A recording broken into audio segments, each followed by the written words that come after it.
మరుసటి రోజు రేణు కొత్త ఆఫీస్‌కి వెళ్ళేసరికి అక్కడి వాతావరణం పూర్తిగా మారిపోతుంది.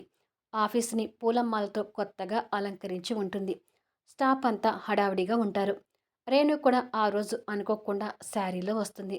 రేణు అక్కడి వాతావరణం చూసి ఆశ్చర్యపోతుంటే కొంతమంది స్టాఫ్ రేణు దగ్గరికొచ్చి, "హాయ్ రేణు, మనకి కొత్త బాస్ వస్తున్నారనే విషయం నీకు ముందే తెలిసిందా ఏంటి? స్పెషల్‌గా తయారై వచ్చావు" అని అడుగుతారు.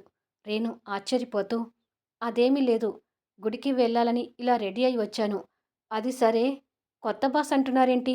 నాకేమీ అర్థం కావట్లేదు అంటుంది. మన పాత బాస్ రామ్మోహన్ రావు గారు ఈ కంపెనీని వేరొకరికి అమ్మారంట. రాత్రికి రాత్రే కంపెనీ అమ్మటం, కొనడం జరిగిపోయాయి అంటారు. రేణు వారి మాటలకు ఆశ్చర్యపోతుండగానే, అంతేకాదు రేణు, నీ పోస్ట్ కూడా మారిపోయింది. రాబోయే కొత్త బాస్‌కి నిన్ను పీఏగా సెలెక్ట్ చేశారు అంటారు. అసలు రేణు వంశీ ఆఫీస్‌ని వదిలేసి కొత్త ఆఫీస్‌కి ఎందుకొచ్చింది? కొత్త ఆఫీస్‌కి రాగానే అక్కడ జరుగుతున్న మార్పులేంటి?